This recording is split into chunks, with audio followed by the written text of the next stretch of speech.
the most delightfully fascinating character in the realms of mystery, Charlie Chan.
In the mystery of who killed Ellen Landini, the noted opera singer, Charlie Chan, the Honolulu detective, faces one of the most baffling cases of his long career.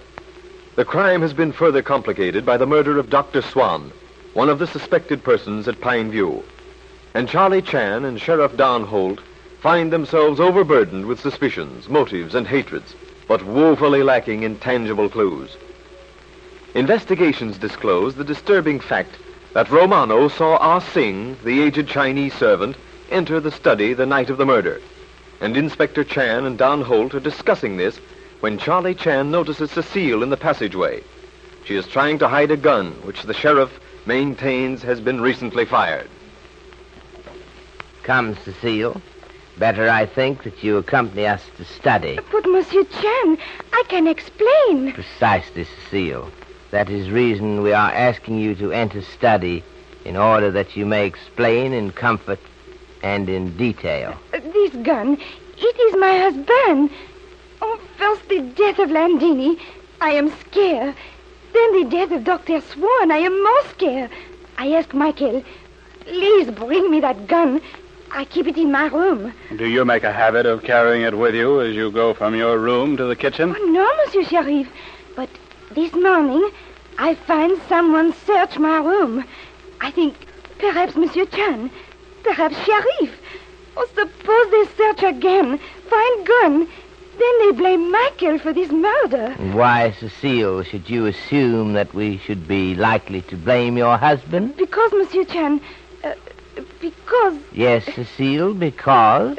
Because, Monsieur, it was not a secret that my husband hates that Swan.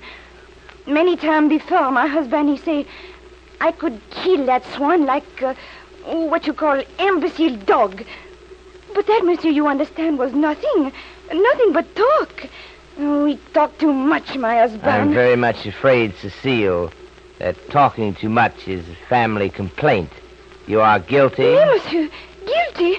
Oh, no, Monsieur Chan. I did nothing, I tell you before. Permit me to finish, Cecile. I was about to say that you are guilty of carelessness in speech, partly due, no doubt, to difficulty of expressing yourself in English. Oh, mais oui, Monsieur. Oh, but yes, that is it. Oh, you do understand. Oh, Monsieur is so kind. You overwhelm me, Cecile. Please, the gun.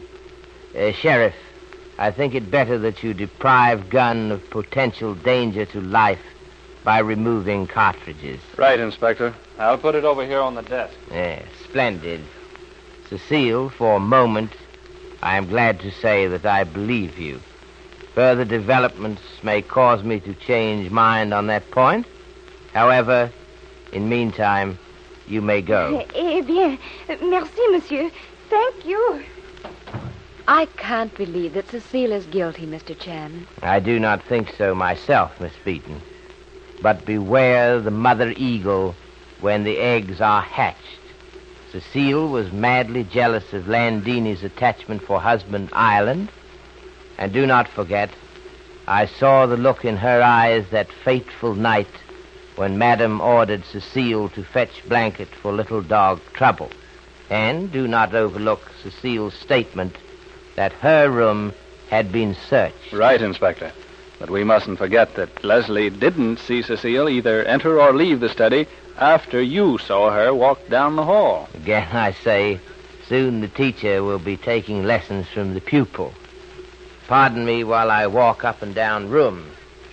Must not neglect entirely exercise. Weather here not too good for daily walk.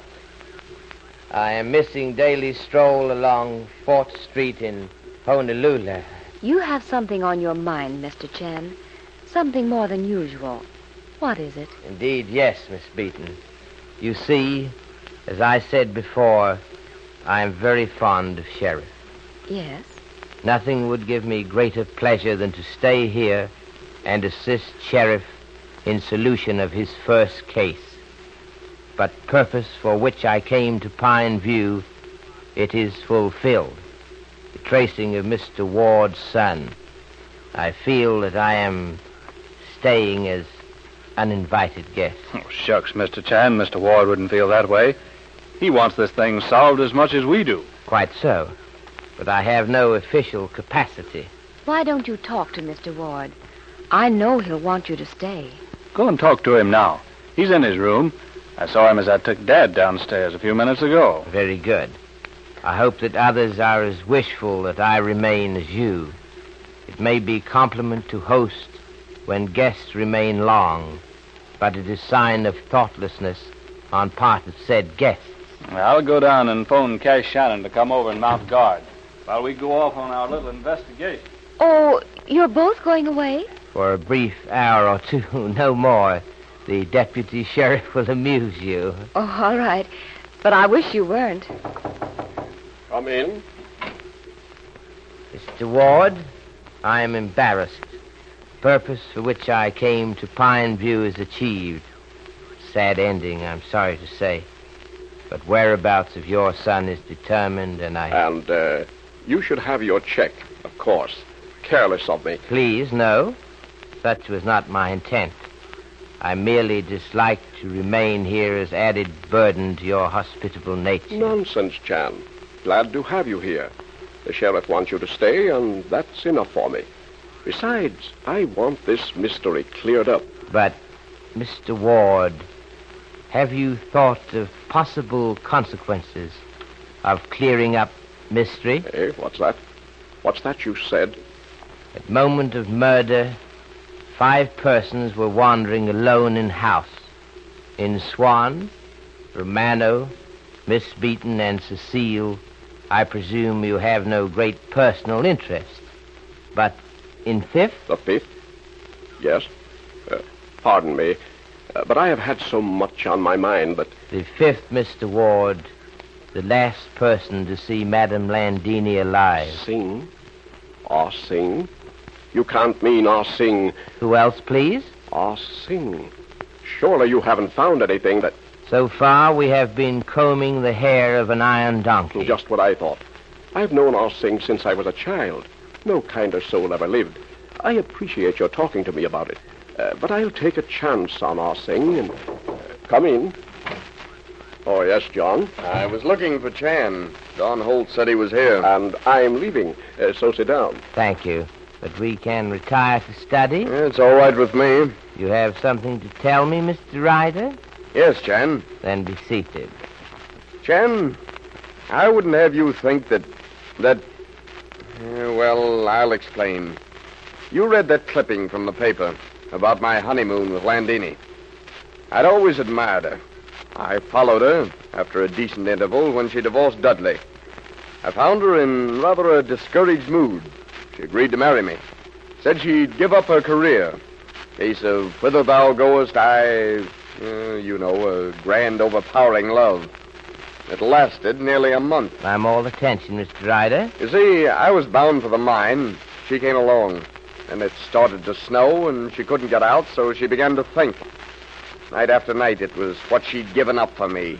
Paris, New York, London, Berlin. I reminded her of what I had given up. My freedom, peace of mind. And our hatred grew. You have my sympathy. Your pardon, Mr. Ryder. I am not inattentive, but I am examining brooch which was found on floor. Well, toward the end of the winter, I fell ill, desperately ill, but she scarcely looked at me. She left me there in my bunk at the mercy of a stupid old man who worked for us. When the first sled left in the spring, she left with it. That, Chan, is why I hated her. But it wasn't the kind of hate that leads to murder. I was too contemptuous of her to even think of her except as the one person in this world to be avoided. Yes, Mr. Ryder? Well, that's all, Chan. I don't want you wasting your time thinking that I killed her. I didn't, and that's all. That's all, Mr. Ryder. Thank you so much. It is all, Chan. Now or any time. I wonder if it is all.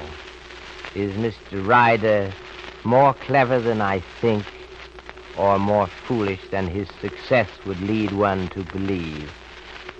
So often he has tried to impress me that his hate was not the kind of hate which would lead to killing. What a tangled skein it is. Come in. What's the matter? You're not here at dinner, Clown? Most humbly apologize, Ah Sing. I did not hear dinner gong. Oh, you're lucky to dinner? Oh, now, perhaps you only take an orange juice. No, Ah Sing. To be perfectly frank with you, I am looking forward with much anticipation to dinner. Oh, more better you come then. Now, you sabi. One time, little more than he all the same gets cold. 15 seconds, Ah Sing, no more. While I complete scrutiny of article I have here. Be so pleased to pass me glass on top of desk. Oh, sure. This one all the same, he thought some hoko lao chile de kusinyo pa hole. What's wrong, Ah Sing? Oh, gun. You catch him gun? Gun? Yes, Ah Sing. I catch him gun. You have seen gun before? I think see gun before? Oh, you're crazy. No, I see him. Do not lie to me, Ah Sing. You have seen gun before. Tell me. No can lie, boss. I think no can lie no more. Yeah. Me see him gun before this time. Yes, Ah Sing. Continue, please. This all the same belong Ah Sing. This gun belongs to you, Ah Sing? Sure. Now no can help. Not can hide. This all the same my gun. At last, Ah Sing breaks down in his long series of denials. But exactly what Inspector Chan will make of this admission, we will have to wait and see. After you've heard from your sponsor, Inspector Chan will be with us again.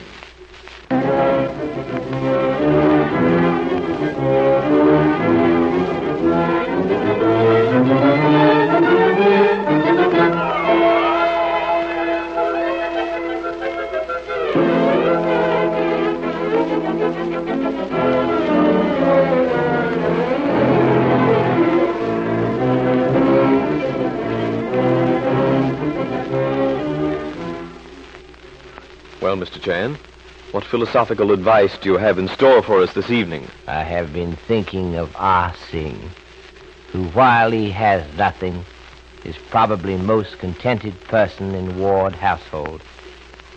Happiness is not attained by increase of material wealth, but rather by making proper use of what we already possess. And he who strives by force to increase his holdings succeeds only in overburdening himself with worries. Thank you, Inspector Chan, and good night.